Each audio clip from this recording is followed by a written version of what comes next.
Have you secured your seat at the table, or did you have to create your own table? And I'm going to ask Desiree to kick it off and try to keep it. I know it's a big question. Try to keep it 1 minute so that we can just for time constraints, but start with Desiree, start with you. So when you say a minute, you mean an hour, right? Oh, okay. A minute. Oh, the time pressure's on.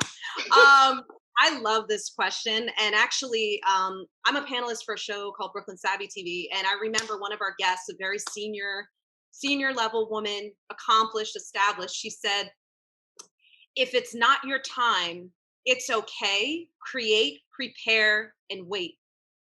Create, prepare, and wait." And I want to re-emphasize that because you always have to be ready. You can't say, "Oh, no, that's coming in a few years, maybe 5 years, 10. It's a part of my 10-year plan." You get ready now as if you're about to drive your dream car. You're about to open the door to the house that you've always imagined. You're about to travel on that extravagant vacation. Get yourself ready as if that opportunity is going to happen now. It's going to happen yesterday. When it comes to the seats, once again, like I said at the beginning, if it's not there, imagine it, then create it, and then execute and make it happen. It's all here. It's all about your mindset and you believing in yourself. And I always say, if you don't believe in you, how do you expect anyone else to?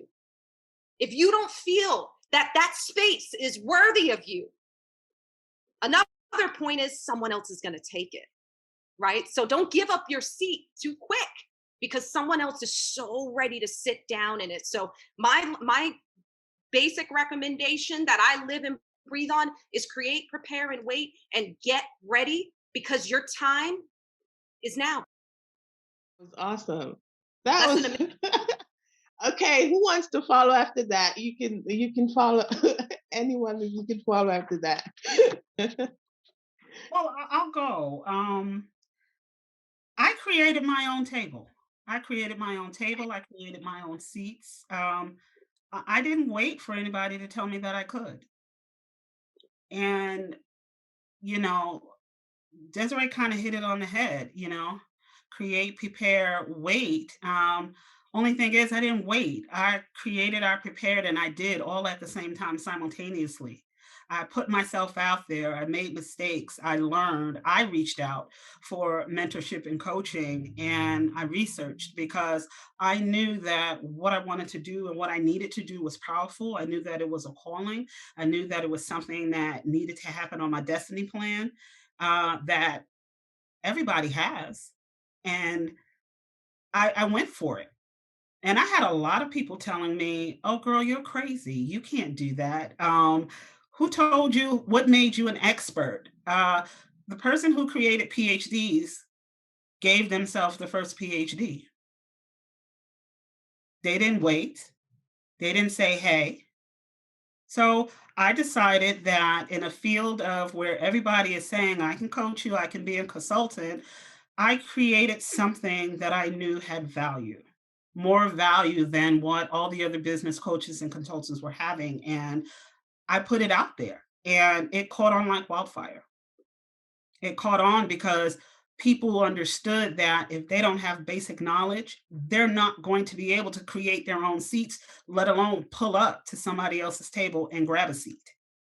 So I created my own lane and I stay in my lane and I walk in it and I welcome anybody who wants to come into my lane because I'm gonna sit you at my table and then I'm gonna teach you how to get your own. I'd go next. It's so interesting. I feel like Desiree and Rashida have both hit the nail on the head. And you asked the question, how did I get a place for myself or created a place for myself at the table? And what I will say is that before I could even start that process, I had to rid myself of negative self-talk. Because I come from a home where my mom, who did the best that she could, she had a lack mentality. I didn't know what that was when I was growing up. But I also knew that every time you asked her anything, her first response was, I don't have it or I can't do it. And then I would watch her try everything in her power to do it. And as I grew older, I realized that it was just a lack mindset and I inherited that. So before I could even assume my seat at any table, let alone create a table for myself, I had to intentionally rid myself of negative self-talk and change my mindset and realize that I am good enough. And what is good enough anyway? Someone else sets a standard and say that this is what you should live by. And because we're linear and we grow up in a society that tells us we have to be a certain way, we fit in and we try to fit into the mold. The problem is that I never fit anywhere. And I spent most of my life trying to fit in and just ended up standing out even more. And so the way I created a place for myself at different tables, and where one thought that I didn't belong, I, without any hesitation, created my own table, was knowing that I came here not for myself, but to serve other people. Some things have been deposited in me that I cannot leave this earth with those things, because I'm going to be doing a disservice to the people I was called to serve. So I had to get out there and let people know that I have something to offer. And Dr. Miles Monroe says that when you become a person of value, people will pay for you. So I had to be intentional about developing myself and investing in myself, no matter how much I had to spend, knowing that it was necessary to put something out there that was valuable in order to enrich someone else's life. That's so much. And there's very little that I'm going to add to what these ladies have said, because they've all nailed it. Just Shauna K. I'm sorry, is it Shauna K or just Shauna? Either one is fine. Okay. When Shauna was talking about negative self-talk, it just made me think about imposter syndrome. And that's something that I've always had. It's something that sometimes I continue to have.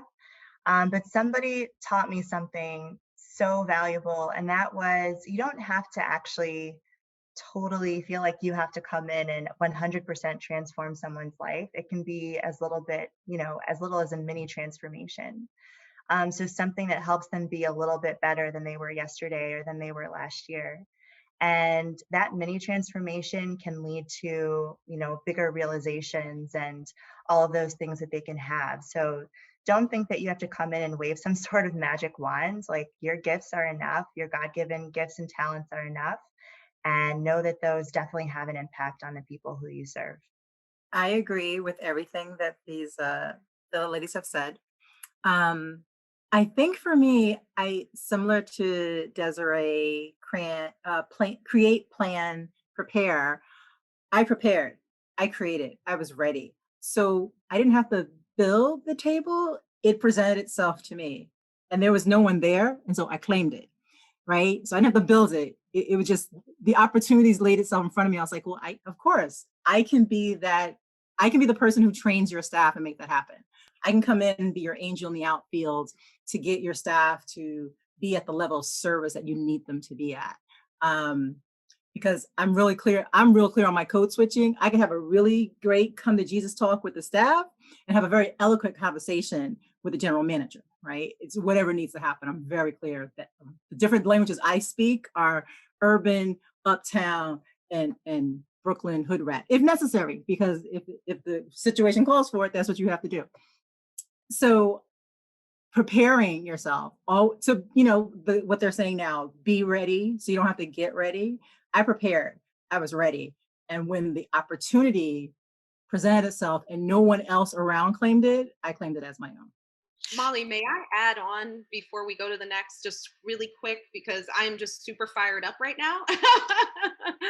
I just wanted to say, I love the comment about the negative self-talk, because I always talk about managing your inner critic. I actually going to shout out Karmisha, because she just had her women's empowerment event a week ago. And we talked about how, and I thought of it on the spot, you can be your worst enemy or you can be your biggest fan. And I want to spread the message for women to stop talking themselves out of greatness. You are destined for it. Own it. Claim it. And one quote that I found for this presentation today that I loved is Maya Angelou said, each time a woman stands up for herself without knowing it, possibly without claiming it, she stands up for all women. So I just wanted to share that because you guys inspired me so much. Thank you for that. Danette, do you have anything to add to this question? Sure. So if we're talking about my professional W-2 life, uh, I never thought there wasn't a seat for me at the table. So that wasn't in my head. That wasn't in my thinking. And so I always sat at the table, and I oftentimes sat at the head. And so many people don't believe there is a seat for them at the table, but I went in there knowing that. That doesn't mean that I didn't fight to stay there or I didn't fight to get it, right? But I went in there knowing I had a seat. There was a seat with my name on it, whatever seat I wanted. So that's my professional life, my W-2 life. For this self-employment journey, much like Latricia, the opportunities just presented themselves. So I just went after what felt good to me was serving people that needed. There was a need, as I said, and it felt good to me. It felt really good to me. It was speaking to me. And out of that came multiple opportunities, and then I seized them. So those opportunities could have come to someone else in my position, and maybe someone wouldn't have said, okay, let me go ahead and start my nonprofit.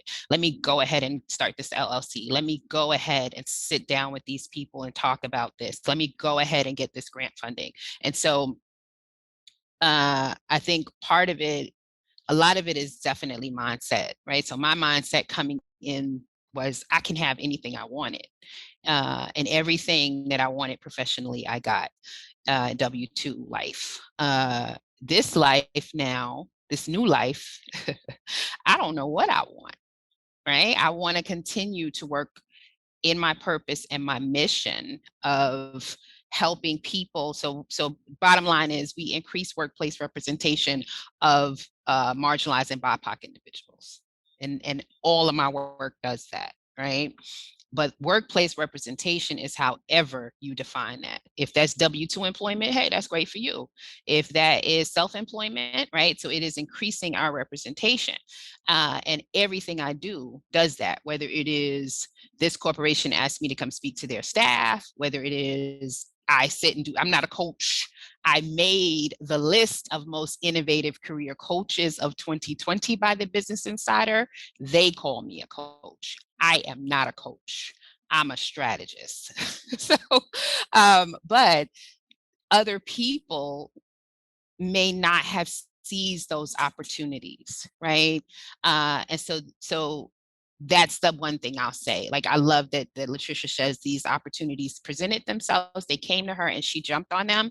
And I've seen very smart people, very capable people get opportunities laid at their feet and they don't seize them, whether it is because they don't believe they can do it, they don't think it's real. And so if you've been there and you've had opportunities come to you that you've walked away from or turned your back on, the more will come.